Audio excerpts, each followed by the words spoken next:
So what's up, good people? In today's video, I'm going to show you what it's like to add carbs to a carnivore diet. I know that when you add carbs to a carnivore diet, when you add fruit, when you add honey, when you add anything, it's not carnivore anymore. I know that. Meal number one is meal number one. So I do get a good amount of carbs from raw dairy. And I also get some carbs and I'm eating them from some raw local honey, and I don't really measure, and I just put it right into the milk. And I might drink one of these. Some days I might drink two of these. When I'm doing carbs, I don't really count them. I will calculate them once in a while for you guys, which I will kind of calculate in today's video maybe. And I got some local honey from the farmer's market down the street. And it's not whipped, so it really does not mix in with my milk very well, which I'm really used to the local honey where I live in Iowa. I'm in Nebraska right now, which is really good local honey, and it's whipped, so it mushes and melts into everything really easily, even cold milk. And this isn't mixing up at all, but oh well, I'll deal with it today. But as I was saying, in the carnivore review video, a lot of people got super triggered. You're addicted to carbs, and oh, the Randall cycle, and oh, just wait. Eating all of those carbs mixed with animal-based diet, you're just addicted to carbs and you're gonna pay the price. And here's the thing, like, does milk with honey taste really good? Yeah, it absolutely does taste really good. In fact, let me,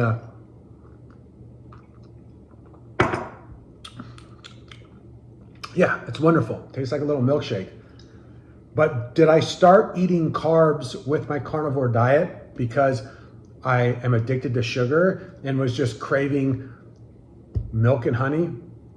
Absolutely not. Like, what I crave on a daily basis, my favorite food is savory, salty food. So ribeye with steak to me is the bomb. It's the delicious food. That's what I crave. If I'm addicted to anything, that's what it is.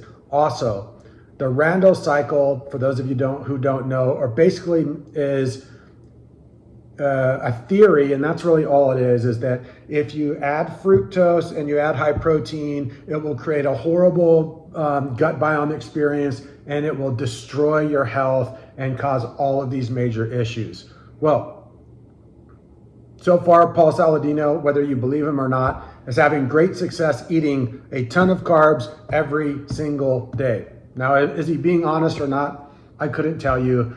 I'm not Paul's best friend, and I'm not Paul.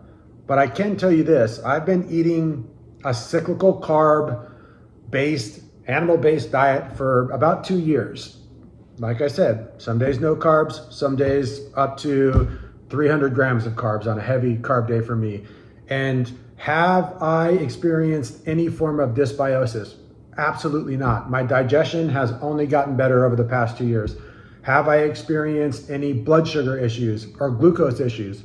Absolutely not. Have I experienced weight gain? No, the opposite. I'm finding it easier to be a little bit leaner, probably because on days that I eat carbs, I have a shit ton more energy for my workouts. So my workouts are way more intense, especially my sprints, especially my high intensity interval training days, and especially my leg and squat days, where I can go way more beastie in the gym than I can on straight carnivore.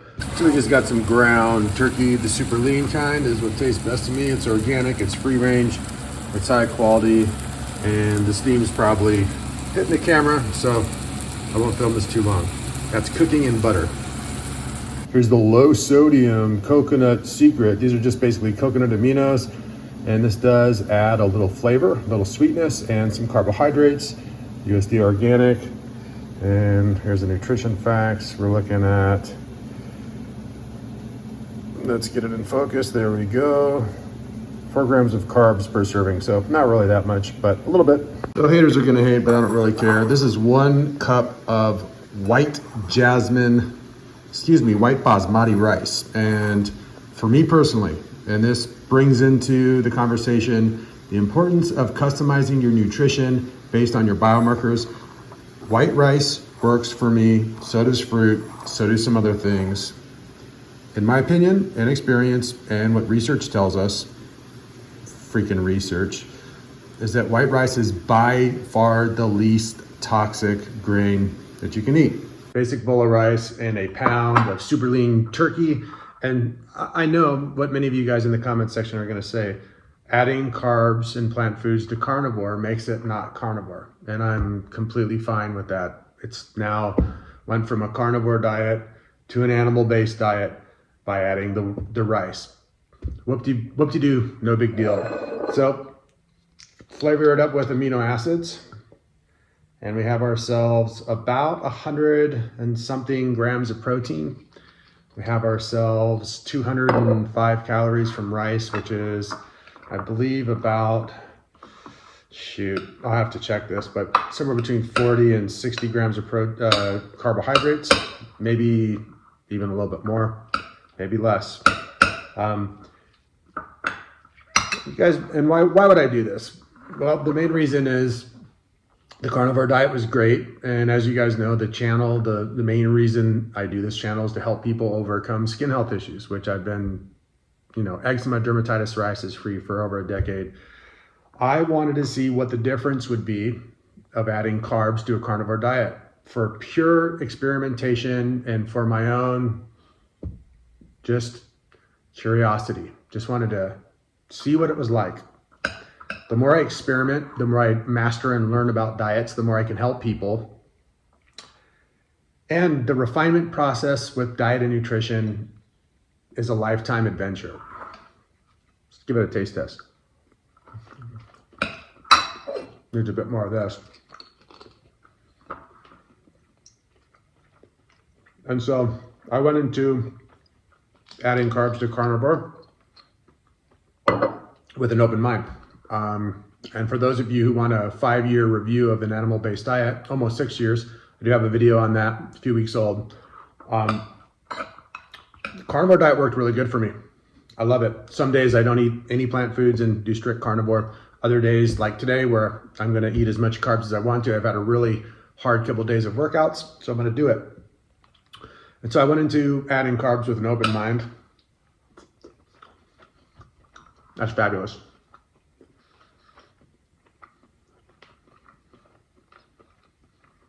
I think the Bragg's amino acids, even though I don't like the Bragg's company anymore, tastes a little better than this. I'm at my parents' house, getting my truck fixed. There's not really a place for me to fix my truck where I live. I live in a small farming town. So hanging out with my parents at their house.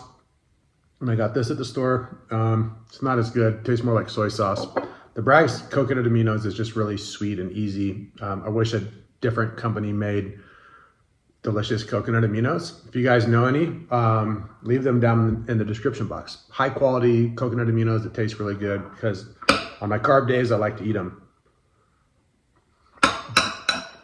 This isn't bad though.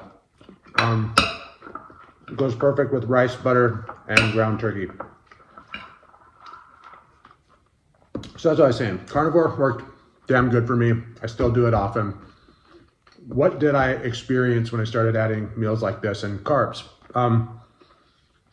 Strangely, I was able to control my body shape even more than before. If I wanted to stack a little bit of muscle on, I could do that. If I wanted to lean out, I could do that too. Why? Because the carbs for me drastically improved my athletic performance and how much I could be pushing in the gym. My gym workouts with carbs and without are night and day different. I'm talking night and day different.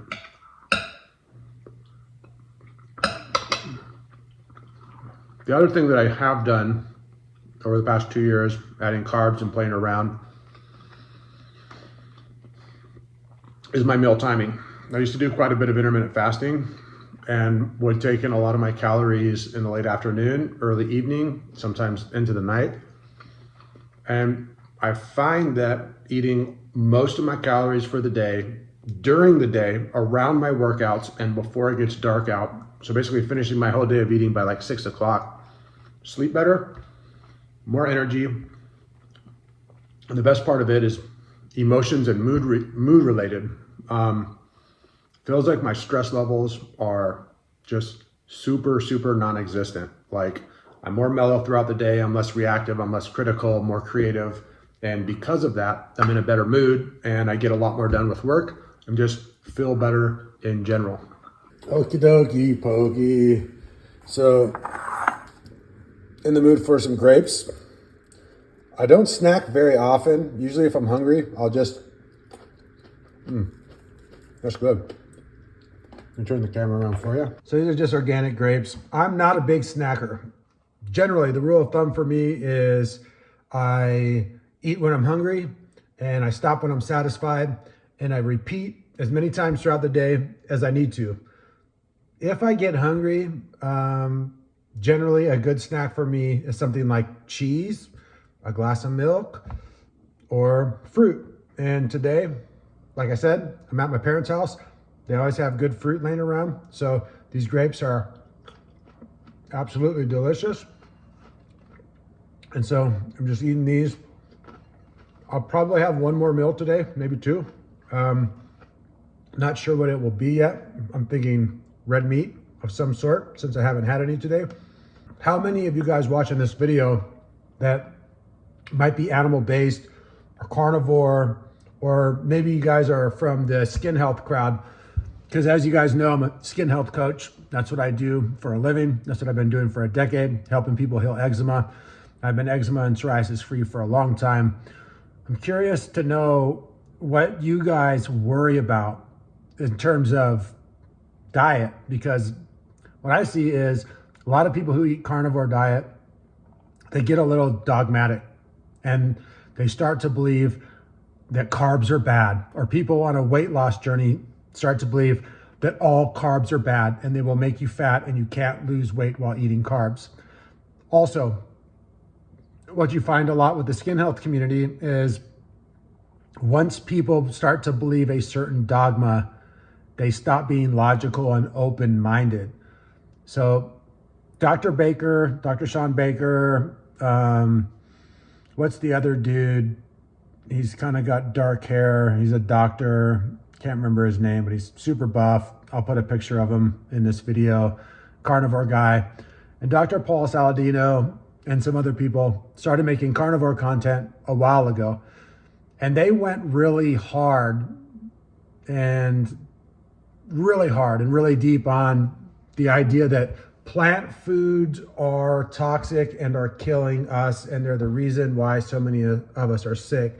Now, I will not deny the fact that when people remove all plant foods and they eat an animal-based diet and a carnivore diet, many people have profound healing experiences. And it is a diet that eliminates many of the possible factors. And there are a lot of problematic plant foods. Fiber doesn't work great for everybody, despite what the FDA says, despite what your doctors and typical Western trained nutritionists say. They all say fiber is the best thing you can possibly do for everything, and it's just not. Fiber works really well for some people. Zero fiber works really well for some people, and a medium amount of fiber works well for people. The whole thing is about customizing the diet, personalizing the diet.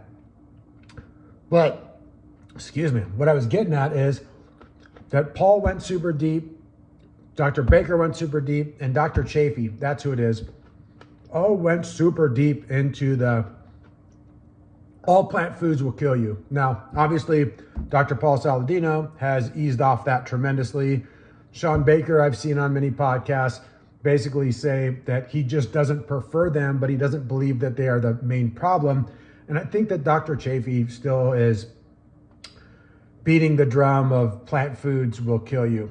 Here's what I've seen personally in my work with people. Processed foods are horrible for you. Not moving your body enough, not exercising, not getting enough physical activity is horrible for you. Some people don't respond to certain plant foods as well as other people, but the idea that all plant foods are absolutely horrible and will destroy your health, I've never seen somebody who's eating a varied healthy diet, meaning they eat animal fats and animal proteins and high quality dairy Maybe they eat a teeny tiny bit of nuts and seeds, which for a lot of people are problematic. Eat some vegetables and eat kind of healthy and local and varied, and they eat that way their entire lives. You don't see those people having really gnarly health issues and metabolic health issues and eczema and dermatitis and psoriasis. Sometimes you do. And there's other factors. But many times those people who are eating plants stay healthy. Many of the blue zones, you know, the Centurion studies about the blue zones and people who live to be 100 years old, many of those people do eat a lot of plant foods, and they're obviously living long, healthy lives. So my whole thing is find out what works for you with data. Be a smart, logical individual. Test foods. Try a carnivore diet. Do it for 6 months. Write down your biomarkers. See what actually happens. And then like I've done and like my clients do, we test to see. We don't guess and we're not dogmatic. So when I started eating carbs with my carnivore diet, it was just simply a test. I didn't know if it would go right, didn't know if it would go wrong. And it is working really well and has been working for a while. And I feel really good. So the data and the logic for me is that, hey, some carbohydrates coming from dairy, coming from honey, coming from things like grapes and fruit, a teeny tiny little bit coming from vegetables. And honestly, I don't eat very many vegetables. I'll keep it real with you guys. I generally will eat peas and carrots on a regular basis, sauerkraut on a regular basis, sometimes onions. That's about the variety of vegetables I eat. But I do eat all the different types of fruit, including cucumber, including zucchini, and including olives, including avocado. And on occasion, I will have some white rice, which is really the only grain that I eat. And on occasion, I'll have squash. And on occasion, I'll have sweet potato. All of these foods actually work for me. And that's my only suggestion. That's the only point of the grape eating portion of this video is don't be dogmatic. Find out what actually works for you. And don't let dogmatic, angry, opinionated, triggered, threatened people that you might talk to in the street or especially online from any community try to convince you what foods will be best for you. All you have to do is just simply test foods and find out what's best for you. Like I've done, like my clients do, like anyone can do. Just a logical approach. So I'm gonna sit here and eat some more grapes. And for dinner, we got 2 8-ounce filet mignons with some grass-fed butter. We have cantaloupe, and we have some sweet corn that's organic from the neighbor's farm. Delicious dinner, and that's what it looks like right there. Straightforward, simple, yummy. All right, so that was my day of eating, guys. That's how I add carbs to a carnivore diet. And for those of you who are interested, I want to run through my macros, my calories, how many carbs I ate, how many grams of protein I ate. I plugged everything to Chronometer or Chronometer, which I don't normally do. And I don't count calories or count carbs or protein on a daily basis. I've done it so much in the past, I kind of know where I'm at. And like I've said in other videos, I intuitively eat. I don't plan my weeks out. I just eat carbs on days that I really feel like I need them, buffering stress and lots of activity and workouts. On days that I have less to do or I just don't feel like eating carbs, I don't eat any at all. Before I get into it though, I do want to emphasize the fact that I'm not trying to convince you, if you're on an animal-based diet or a ketovore diet or the lion diet or a carnivore diet, that my diet is better than yours or that my diet is best. But my diet is best for me, and it's based on data and logic, and I'm sharing it with you guys. I'm sharing my experience with you guys, not to try to convince you, but so that you guys are well informed and have a well-rounded, unbiased look at what animal-based diets look like so that you can be as healthy as you can possibly be. My approach is based on 100% logic and data. I don't have dogma. I'm open-minded. And here's the only thing I would really suggest. The only advice I'm really going to give in this video is be logical. If you're someone who's eating the carnivore diet and your biomarkers, your sleep, your sex drive, your body fat, your workouts, your mood, your energy, your brain fog, your sleep, your digestion, if all of that is going really good and you're super happy, there's absolutely no reason to change your diet. Enjoy it. It's minimal. It's great. If you like it, cool. If it's working, awesome. But if you're on a carnivore diet and you're wanting to believe in some mystical thing that you just got to keep going with the carnivore diet and it will finally at some point work, and it's not working for you, be logical. Make some changes. Maybe it's adding carbs. Maybe it's adding more fat. Maybe it's adding some other varied plant foods. Maybe it's just adding some raw milk or some dairy products that are healthy and that work for you, like kefir and yogurt. Anyways, be logical, be data driven, don't be dogmatic, and I guarantee your health and your results will be so much better. Let's take a look at my macros. So here's the full day of eating.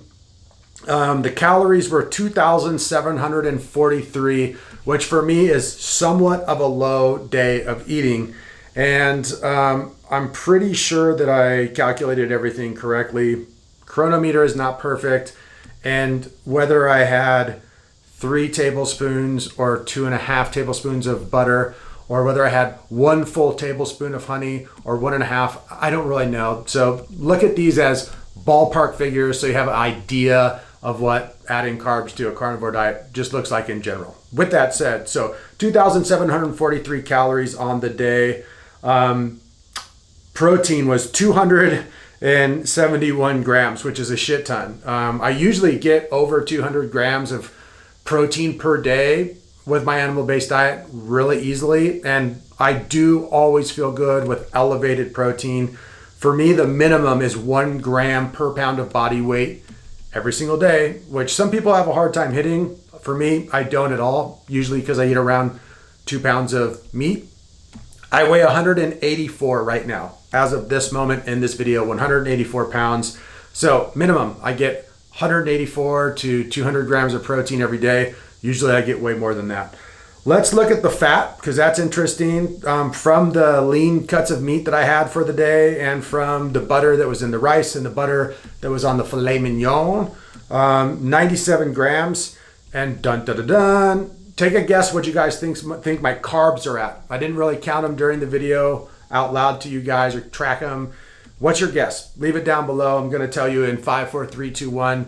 195.6 grams of carbs approximately. So in reality, maybe I ate a little less grapes than I calculated. Maybe I ate a little bit more. Maybe there's a little bit more honey in there. Maybe there wasn't, but somewhere around 200 grams of carbs for the day. So 271 grams of protein, 195 grams of carbs, and 97 grams of fat. That for me is a really well balanced day. And honestly, like I was saying earlier in the video, that makes me feel really mellow, really energetic, really great workouts. I sleep great. My sex drive is awesome. Too much information I know, but my penis works perfectly great. I'm 44 years old. It's working great for me. And that's why I add carbs to my carnivore diet sometimes. And I know that makes it not a carnivore diet. Like I said, I don't care. Call it animal-based, call it paleo, call it primal, call it whatever. I just call it Rob's customized diet plan. Anyway, guys, that's the video. Hope you enjoyed it. For anyone who is looking for implementation help healing their bodies, there are links down in the description box for everything. And I hope this was entertaining. Leave your comments and questions down below. Give it a thumbs up if you enjoyed. And I'll see you guys in many more videos really soon. Peace.